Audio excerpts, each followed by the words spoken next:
जम्मू कश्मीर में नौजवान सड़कों के ऊपर हैं। रोज कोई न कोई हंगामा जम्मू कश्मीर की सड़कों के ऊपर देखने को मिलता है। बॉर्डर बटालियन के बच्चे हों, बीएसएफ सीआईएसएफ के एस्पिरेंट्स हों, या अभी जो पोस्ट जम्मू कश्मीर की सरकार ने विड्रॉ की हैं उसके एस्पिरेंट्स हों, या वो तमाम बच्चे हों जिन बच्चों ने इम्तिहान क्वालिफाई किया और इम्तिहान क्वालिफाई नहीं, इतने काबिल बच्चे थे कि इम्तिहान क्वालिफाई करने के बाद अब वो सड़कों के ऊपर हैं सिर्फ इसलिए क्योंकि जम्मू कश्मीर की सरकार ने ये तय किया कि वो तमाम पोस्ट हम विड्रॉ करते हैं जिन तमाम पोस्टों की रिक्रूटमेंट या जिन तमाम पोस्टों में सिलेक्शन फाइनलाइज नहीं हुई है। लेकिन मेरे पास एक डाटा है, ये डाटा इस और इशारा करता है कि जहां पर Jammu Kashmir public service commission और एसएसआरबी के लिए रिक्रूटमेंट करना एक साल के अंदर किसी भी रिक्रूटमेंट को मुकम्मल करना जरा मुश्किल काम है, इससे बुरा हाल सेंट्रल यूनिवर्सिटियों का है। अब मैं बात करूंगा जम्मू की, सेंट्रल यूनिवर्सिटी जम्मू और सेंट्रल यूनिवर्सिटी कश्मीर, इन दोनों यूनिवर्सिटीज की अगर मैं बात करूं तो सेंट्रल यूनिवर्सिटी जम्मू में टीचिंग की 58 पोजीशंस आज भी वैकेंट हैं, नॉन टीचिंग की 34 पोजीशंस आज भी वैकेंट हैं, और 1 अप्रैल 2000 जो मेरे पास डाटा है 1 अप्रैल 2021 से लेकर 30 सितंबर 2021 यानी अप्रैल से सितंबर तक कोई भी रिक्रूटमेंट मुकम्मल नहीं की सेंट्रल यूनिवर्सिटी ने, यानी लगभग 92 के करीब पोस्ट वहां पे वैकेंट पड़ी हुई हैं, जिसमें से 58 पोस्टें टीचिंग की हैं, 34 पोस्टें नॉन टीचिंग की हैं, लेकिन कोई सिलेक्शन सेंट्रल यूनिवर्सिटी जम्मू के प्रशासन ने नहीं की। सवालिया निशान खड़ा होता है उन वाइस चांसलरों के ऊपर, उन जिम्मेदारान के ऊपर जिनके कांधों पर सेंट्रल यूनिवर्सिटी का बोझ था कि आखिरकार 92 पोस्ट अगर आपके पास खाली पड़ी हुई थी तो आपने इन पोस्टों को टाइम पर फिलअप क्यों नहीं किया। आज आपके एजुकेशन डिपार्टमेंट के बच्चे परेशान क्यों हैं, आज आपके एजुकेशन डिपार्टमेंट के बच्चे अलग अलग दरवाजों पर दस्तक क्यों दे रहे हैं, और आपने यूनिवर्सिटी का माहौल ऐसा बना रखा है कि एजुकेशन डिपार्टमेंट के बच्चे परेशान तो हैं लेकिन अपनी परेशानी को लेकर वो मीडिया में नहीं आ सकते, क्योंकि यूनिवर्सिटी के प्रशासन ने इतना भय और इतना खौफ वहां पैदा कर रखा है कि अगर आप ऐसा करेंगे तो फिर यूनिवर्सिटी आपको बर्दाश्त नहीं करेगी। क्या यह माहौल होना चाहिए यूनिवर्सिटियों में? और उसके बाद मैं बात करूंगा सेंट्रल यूनिवर्सिटी कश्मीर की। हमसे बुरा हाल कश्मीर का है। 115 के करीब टीचिंग की वैकेंसीज वहां पर हैं, 30 के करीब non teaching vacancies Kashmir central university Kashmir में हैं, 145 वैकेंसी सेंट्रल यूनिवर्सिटी कश्मीर में हैं, और उन्होंने कमाल यह किया कि उन्होंने अप्रैल 2021 से लेकर सितंबर 2021 तक कुल 3 वैकेंसीज और वो भी नॉन टीचिंग की फिल की, जबकि केंद्र सरकार ने बाज़ाब्ता सेंट्रल यूनिवर्सिटी को यह डायरेक्शन दी हुई है कि जितनी भी वैकेंसीज आपके पास पड़ी हुई हैं उन तमाम को एक स्पेशल ड्राइव के जरिए मिशन मोड पर उन तमाम वैकेंसीज को आप फिलअप करिए। लेकिन क्या आपको लगता है कि कोई भी सेंट्रल यूनिवर्सिटी इस सेंट्रल गवर्नमेंट के, केंद्र सरकार के आदेश को गंभीरता के साथ ले रही है? यदि गंभीरता के साथ ले रही होती तो अभी तक ये वैकेंसीज, अगर सारी मुमकिन नहीं होती फिलअप करनी, लेकिन कुछ पोर्शन तो इन वैकेंसीज का फिलअप होता, लेकिन नहीं हो रहा। अब ये तो जम्मू कश्मीर की सूरत हाल है, लेकिन क्या बाकी देश में सूरत हाल अच्छी है? नहीं, बिल्कुल नहीं। अगर आप बाकी देश की सूरत हाल पर नजर दौड़ाते हैं तो आपको पता चलता है कि 6481 6481 टीचिंग वैकेंसीज खाली पड़ी हैं सेंट्रल यूनिवर्सिटीज में। 46 सेंट्रल यूनिवर्सिटियां हैं जिसमें इग्नो भी आता है, और 15,199 के करीब नॉन टीचिंग वैकेंसीज खाली पड़ी हुई हैं, रिक्त पद हैं ये। इन रिक्त पदों को भरने के लिए क्या एक्सरसाइज यूनिवर्सिटियां कर रही हैं? कोई खातिर का एक्सरसाइज नहीं कर रही है। नतीजा यह है कि 6481 वैकेंसीज के मुकाबले में कुल 433 पोस्टें फिलअप की गई पिछले 2021 में। 843 नॉन टीचिंग की वैकेंसीज को फिलअप किया गया, जबकि 15,199 वैकेंसीज आज भी सेंट्रल यूनिवर्सिटियों में पूरे देश में पड़ी हुई है, रिक्त पद हैं।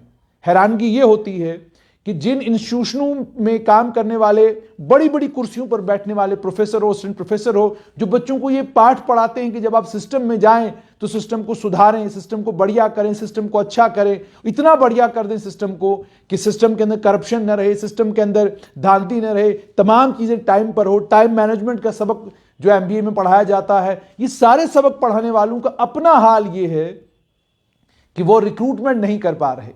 15,199 के करीब करीब नॉन टीचिंग की वैकेंसीज 46 सेंट्रल यूनिवर्सिटीज में ऑल ओवर द कंट्री खाली पड़ी हुई है, रिक्त पद हैं। और आपको यह भी जानकर हैरानी होगी कि सबसे ज्यादा इग्नो में है। इग्नो में 148 टीचिंग वैकेंसीज खाली हैं और 1284 नॉन टीचिंग वैकेंसीज जो हैं वो खाली हैं इग्नो में। और आप जानते हैं इग्नो ने क्या कमाल किया, इग्नो ने 65 टीचिंग की वैकेंसीज को फिलअप किया है। कुल 65 टीचिंग वैकेंसीज को इग्नो ने फिलअप किया। और सिर्फ इतना ही नहीं, जब मैं इन आंकड़ों को देखता हूं तो Banaras Hindu university 499 teaching positions खाली हैं, 3,354 नॉन टीचिंग पोजीशंस खाली हैं। हालांकि अगर आप बीएचयू की बात करें तो कंपैरेटिवली बाकी यूनिवर्सिटीज के मुकाबले में बीएचयू की पोजीशन इसलिए अच्छी है क्योंकि उन्होंने 202 टीचिंग की वैकेंसीज को फिलअप किया और 750 के करीब करीब लोगों को नॉन टीचिंग में इसी पीरियड में लगाया। इसका मतलब यह हो गया कि वहां पर कुछ तो काम हो रहा है, कुछ तो काम वहां पे किया जा रहा है वैकेंसीज को फिलअप करने के लिए, ताकि बच्चों को दिक्कत और परेशानी का सामना ना करना पड़े। इसी तरीके से अगर मैं बात करूं दिल्ली यूनिवर्सिटी की 859 टीचिंग की वैकेंसीज हैं, 2,313 नॉन टीचिंग की वैकेंसीज हैं, लेकिन ना टीचिंग की कोई वैकेंसी फिलअप हुई, ना नॉन टीचिंग की कोई वैकेंसी फिलअप हुई। इसी तरीके से जेएनयू की बात करें 317 वहां टीचिंग की वैकेंसीज, 685 वहां नॉन टीचिंग की वैकेंसीज, कुछ नहीं फिलअप किया, सब खाली है, जीरो है पूरे साल का। उसके बाद अगर मैं बात और करूं, थोड़ा सा आगे अगर बढ़े हम और, तो यही हाल बाकी सेंट्रल यूनिवर्सिटीज का भी है। लेकिन इन सेंट्रल यूनिवर्सिटीज के बीच में जब जम्मू और कश्मीर की 2 सेंट्रल यूनिवर्सिटीज आती हैं तो उन 2 सेंट्रल यूनिवर्सिटीज पर जब आप नजर दौड़ाते हैं और आप देखते हैं कि साल भर में जम्मू में 92 वैकेंसीज थी, 92 वैकेंसीज थी टीचिंग नॉन टीचिंग की, कोई वैकेंसी फिल नहीं हुई। वाइस चांसलर महोदय कुर्सी पर बैठे रहे, स्टाफ मौजूद था, एडवर्टीजमेंट हो सकती थी, लेकिन क्या वजूहात क्यों नहीं है 92 वैकेंसीज फिलअप हुई।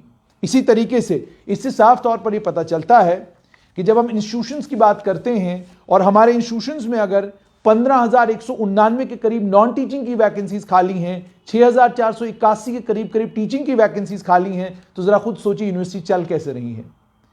इन यूनिवर्सिटीज से जिनसे देश का आने वाला कल जुड़ा हुआ है, इन यूनिवर्सिटी से जहां इंटेलेक्चुअल, जिन यूनिवर्सिटी से जहां पर फिलॉसफी के मास्टर्स निकलते हैं, जहां से पूरे देश भर में सिविल सर्वेंट्स निकलते हैं, जिन यूनिवर्सिटीज से, उन यूनिवर्सिटीज की अपनी ये पोजीशन है कि रिक्रूटमेंट की जब बात आती है तो उनसे रिक्रूटमेंट नहीं हो पाती।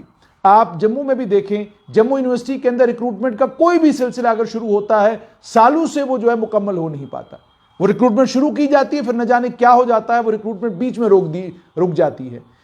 एक वाइस चांसलर आते हैं, वो कहते हैं जी मैं फौरन ये सारी रिक्रूटमेंट करने जा रहा हूं। उनका टेन्योर खत्म हो जाता है लेकिन रिक्रूटमेंट मुकम्मल नहीं हो पाती। सेंट्रल यूनिवर्सिटी जम्मू की बात करें, वहां पर 92 वैकेंसीज हैं। कश्मीर की बात करें तो 145 वैकेंसीज हैं।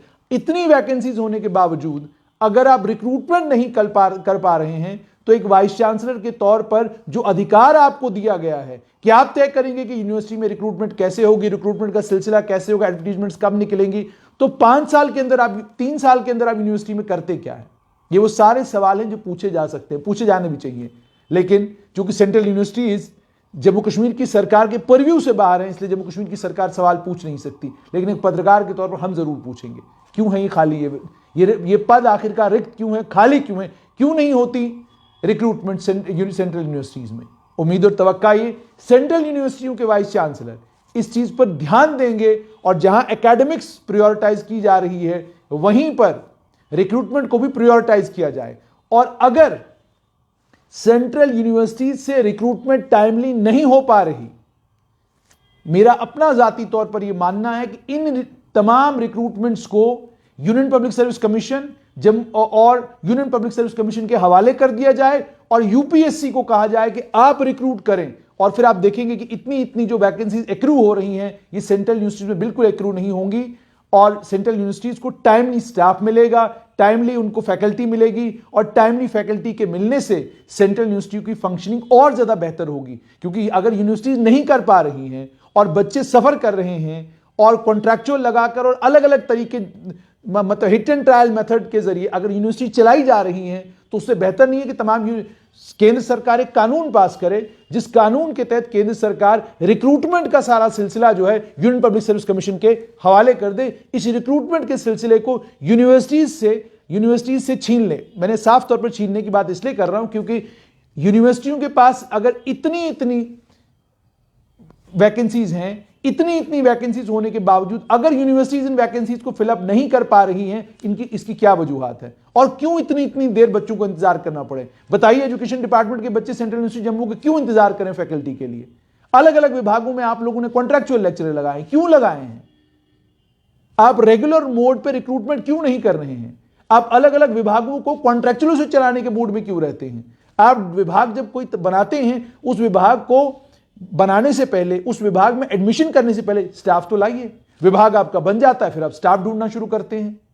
ये कैसी मानसिकता और ये किस तरह की सोच है? और अगर ये मानसिकता और ये सोच यूनिवर्सिटियों के में है तो आप सोचिए सिस्टम के अंदर क्या सोच होगी, सिस्टम किस तरीके से रिक्रूटमेंट कर रहा होगा।